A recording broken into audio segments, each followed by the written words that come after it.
Bunicul.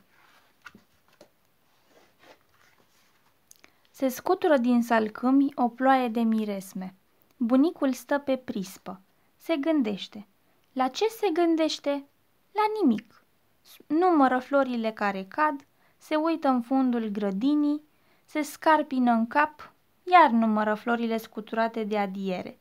Pletele lui albe și crețe parcă sunt niște ciorchini de flori albe. Sprâncenele, mustățile, barba, peste toate au nins ani mulți și grei.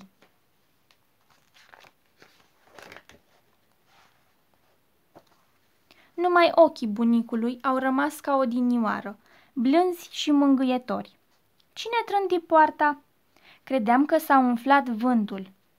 O, bată-vă norocul cocoșeii moșului! Un băietan și o fetiță, roșii și bucălăi, sărutară mâinile lui tata moșu. Tată moșule, zise fetița, de ce zboară păsările? Fiindcă au aripi, răspunse bătrânul sorbind-o din ochi. Păi, rațele n-au aripi? De ce nu zboară? Zboară, zise băiatul, dar pe jos. Bătrânul cuprinse într-o mână pe fată și în cealaltă pe băiat. O, voinicii moșului! Și zâmbi pe sub mustăți și îi privi cu atâta dragoste că ochii lui erau numai lumină și binecuvântare. Tată moșule, dar cocorii unde se duc când se duc? În țara cocorilor. În țara cocorilor? Da, dar rândunelile unde se duc când se duc? În țara rândunelilor. În țara rândunelilor? Da. Tată moșule, aș vrea să-mi crească și mie aripi și să zbor sus de tot, până în slava cerului, zise băiatul netezindu-i barba. Dacă ți-or crește ție aripi, zise fata, mie să-mi prinzi o presură și un sticlete. Da, păi ce fel? Și mie? Fata se întristă. Bătrânul o mângâie și zise băiatului, bine, să prinzi și pentru tine, să prinzi și pentru ea. Ție două și mie două. Nu-i așa, tată moșule? Firește, ție două, lui două și mie una. Vrei și tu, tată moșule? Întrebă băiatul cu mândrie.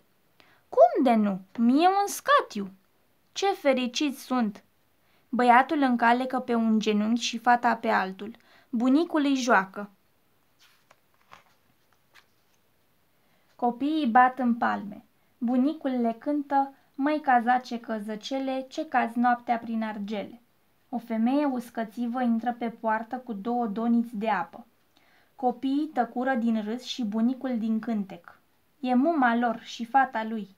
Cum îl văzu începu. Ii, tată, și dumneata, iar îi răzgâi. O să ți se suie în cap. Bunicul ridică mâna în sus, aducând deștele ca un preot care binecuvântează și zise prelung, lăsați pe copii să vie la mine. Bine, tată, bine, dar știi, o, bată-i focul de copii. Femeia intră în casă.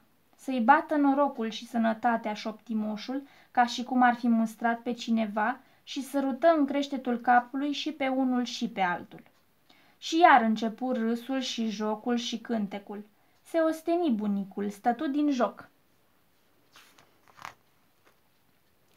Copiii începură să-l mângâie. Din vorbă în vorbă, copiii se făcură stăpâni pe obrajii bunicului. Partea asta este a mea. Și partea asta a mea.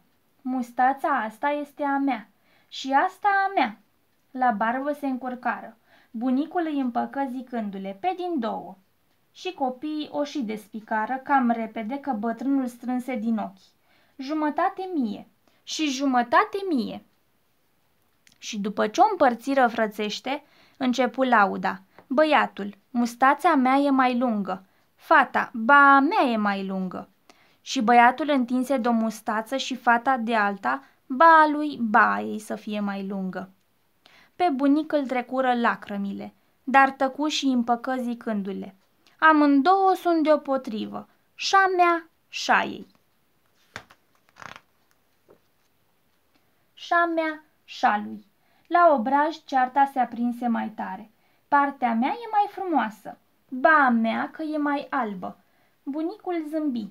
ba a mea că e mai caldă, ba a mea că e mai dulce, ba a mea că nu e ca a ta, ba a mea că are un ochi mai verde, ba a mea că are un ochi și mai verde. Bunicul abia se ținea de râs. Ba a mea, ba a mea. Și băiatul, înfurindu-se, trase o palmă în partea fetei. Fata țipă, sări de pe genunchiul bătrânului, se repezi și trase o palmă în partea băiatului. Băiatul, cu lacrămile în ochi, sărută partea lui și fata suspinând pe a ei. Mama lor ieși pe ușă și întrebă răstit: „Ce e asta, viermi neadormiți?” Obrajii bunicului erau roșii și calzi și, surâzând fericit, răspunse fiisei: „Lăsați pe copii să vie la mine.” Sfârșit.